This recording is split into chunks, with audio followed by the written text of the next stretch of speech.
ನಮಸ್ಕಾರ. ಮಿಥುನ ರಾಶಿಯಲ್ಲಿ ಜನಿಸಿದಂತವರಿಗೆ ಯಾವ ಬಿಸ್ನೆಸ್ ಸೂಟೇಬಲ್ ಆಗಿರುತ್ತೆ ಅನ್ನೋದು ನಾವು ನೋಡ್ಬೇಕಾದ್ರೆ, ಮೊದಲನೇದಾಗಿ ನೋಡಿ, ಯಾವಾಗ್ಲೂ ಕೂಡ ಒಂದು ಜಾತಕ ಮತ್ತು ಒಂದು ಹಸ್ತರೇಖೆ ಎರಡನ್ನೂ ಗಮನಿಸಬೇಕಾಗುತ್ತೆ. ಫಸ್ಟ್ ಬಂದು ಇಲ್ಲಿರುವಂತಹ ಮಾತೃರೇಖೆ, ವೆಸ್ಟರ್ನ್ ಪ್ರಾಮಿಸ್ಟ್ರಲ್ಲಿ ಹೆಡ್ಲೈನ್ ಅಂತಾರೆ. ಹಾಗೇನೆ ಆ ಲೈನ್ ಬಹಳ ಸ್ಪಷ್ಟವಾಗಿ ಚೆನ್ನಾಗಿದ್ದಾಗ, ಸ್ಕೇಲಿನಲ್ಲಿ ಗೆರೆ ಹೇಳಿದ ಹಾಗೆ ಇದ್ದಾಗ ಅವರಲ್ಲಿ ಪ್ರಾಕ್ಟಿಕಲ್ ಥಿಂಕಿಂಗ್ ಇರುತ್ತೆ. ಒಂದು ಬಿಸ್ನೆಸ್ ಮಾಡ್ಬೇಕಾದ್ರೆ ಪ್ರಾಕ್ಟಿಕಲ್ ಥಿಂಕಿಂಗು, ಮಾರ್ಕೆಟಿಂಗು, ನಾವು ವರ್ಕರ್ಸ್ ನ ತಗೊಳ್ತೀವಿ, ಕೆಲಸಗಾರನ ತಗೊಳ್ತೀವಿ, ಅವ್ರ ಹತ್ರ ಕೆಲಸ ಮಾಡಿಸೋ ರೀತಿ, ವಿಪರೀತವಾಗಿರೋ ಕೋಪ ಮತ್ತೆ ಆಂಗ್ಸೈಟಿ ಇಶ್ಯೂಸ್ ಗಳಿದ್ರೆ ಮಾಡಕ್ಕಾಗಲ್ಲ. ಯಾಕೆಂದ್ರೆ ಬಿಸ್ನೆಸ್ ಯಾವಾಗಲೂ ಫ್ಲಕ್ಚುವೇಟ್ ಆಗ್ತಿರುತ್ತೆ, ಏರಿಳಿತ ಜಾಸ್ತಿ ಅಲ್ವಾ.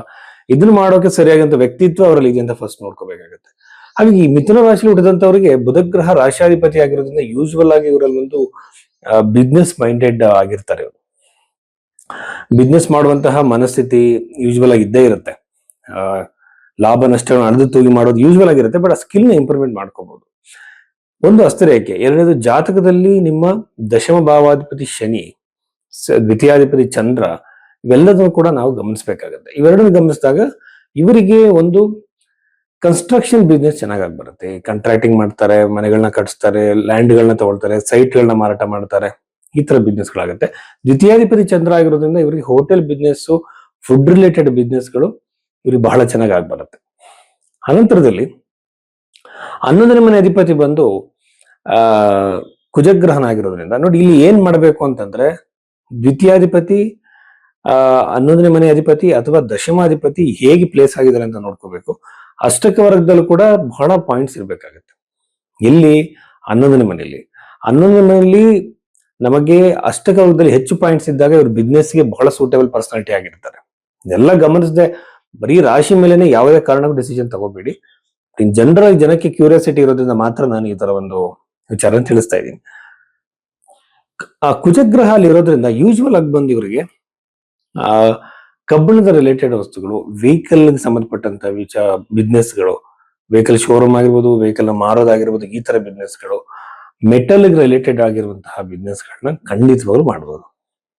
ಫುಡ್ ರಿಲೇಟೆಡ್, ಮೆಟಲ್ ರಿಲೇಟೆಡ್, ಕೃಷಿ ಸಂಬಂಧಿತ, ರಿಯಲ್ ಎಸ್ಟೇಟ್ ಸಂಬಂಧಿತ ಬಿಸ್ನೆಸ್ಗಳು ಬಹಳ ಚೆನ್ನಾಗಿ ಬರುತ್ತೆ ಅವ್ರಿಗೆ. ಹಾಗೆಯೇ ಒಂದೊಂದ್ಸಲ ದ್ವಿತೀಯಾಧಿಪತಿ ಚಂದ್ರ ಎಲ್ಲಿದ್ದಾನೆ ಅಂತ ನೋಡ್ಕೊಳ್ಳಿ. ಈಗ ನಾನು ಮಿಥುನ ರಾಶಿ ಅಂತಾನೆ ಹೇಳೋದ್ರಿಂದ ದ್ವಿತೀಯಾಧಿಪತಿ ಬಂದ್ಬಿಟ್ಟು ಚಂದ್ರ ಮಿಥುನ ರಾಶಿಯಲ್ಲಿ ಇದ್ದಾನೆ ಅಂತ ಅನ್ಕೊಂಡ್ರೆ 100% ನೀವು ಎಲೆಕ್ಟ್ರಾನಿಕ್ಸ್ ಸಂಬಂಧಪಟ್ಟಂತ ಬಿಸ್ನೆಸ್ಗಳು, ಹೈನುಗಾರಿಕೆ, ಈ ತರ ಬಿಸ್ನೆಸ್ಗಳನ್ನೆಲ್ಲ ಬಹಳ ಹೆಚ್ಚಾಗಿ ಮಾಡ್ತಾ ಹೋಗುದು. ಖಂಡಿತವಾಗ್ಲೂ ಲಾಭ ಸಿಗುತ್ತೆ. ಬಟ್ ನನ್ನದು ಈ ರಾಶಿಲಿ ಹುಟ್ಟಿದಂತವ್ರಿಗೆ ಹೋಟೆಲ್ ಬಿಸ್ನೆಸ್ ಬಹಳ ಚೆನ್ನಾಗಿ ಬರುತ್ತೆ, ಸಕ್ಸಸ್ ನ ಕೂಡ ಕೊಡುತ್ತೆ. ಬಟ್ ಇಲ್ಲಿ ಏನಂತಂದ್ರೆ, ಜಾತಕದಲ್ಲಿ ಧನಯೋಗಗಳು ತುಂಬಾ ಇರ್ಬೇಕಾಗತ್ತೆ, ಚಂದ್ರನಿಂದ, ರಾಶಿಯಿಂದ.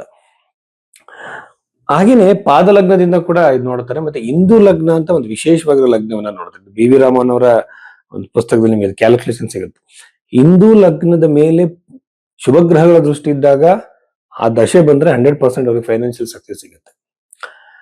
ಇಲ್ಲಿ ಯಾವ ಗ್ರಹ ಹಿಂದೂ ಲಗ್ನವನ್ನ ನೋಡ್ತಾ ಇದೆ ಅನ್ನೋದು ಪ್ರಶ್ನೆ ಆಗುತ್ತೆ. ಆವಾಗ ನಮಗೆ ಫೈನಾನ್ಷಿಯಲ್ ಪ್ರೋಗ್ರೆಸ್ ಅದ್ರ ಮೇಲೆ ಡಿಪೆಂಡ್ ಆಗುತ್ತೆ. ಬಟ್ ಇನ್ ಜನರಲ್ ಆಗಿ ಮಿಥುನ ರಾಶಿಯವರಿಗೆ ಇಷ್ಟೆಲ್ಲ ವಿಚಾರಗಳ ಬಗ್ಗೆ ಬಿಸ್ನೆಸ್ ಗಳನ್ನ ಖಂಡಿತವಾಗ್ಲೂ ಮಾಡಬಹುದು. ತಮಗೆ ಯಾವ ಸ್ಕಿಲ್ ಇಲ್ವೋ ಅದನ್ನು ಉಪಯೋಗಿಸ್ಕೋಬೇಕಾಗತ್ತೆ.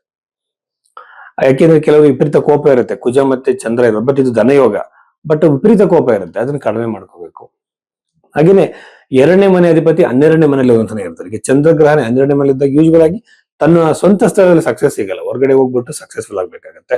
ಅಥವಾ ಫಾರಿನ್ ರಿಲೇಟೆಡ್ ಅಥವಾ ಬೇರೆ ಸ್ಟೇಟಿಗೆ ಗೂಡ್ಸ್ ಸಪ್ಲೈ ಮಾಡುವಂತಹ ಬಿಸ್ನೆಸ್ ಗಳನ್ನ ಮಾಡಿದ್ರೆ ಬಹಳ ಬೇಗ ಇವರು ಸಕ್ಸಸ್ಫುಲ್ ಆಗ್ತಾರೆ. ಸೊ ಇಷ್ಟೆಲ್ಲ ವಿಚಾರಗಳು ಮಿಥುನ ರಾಶಿಗೆ ಸಂಬಂಧಿಸಿದ್ದು.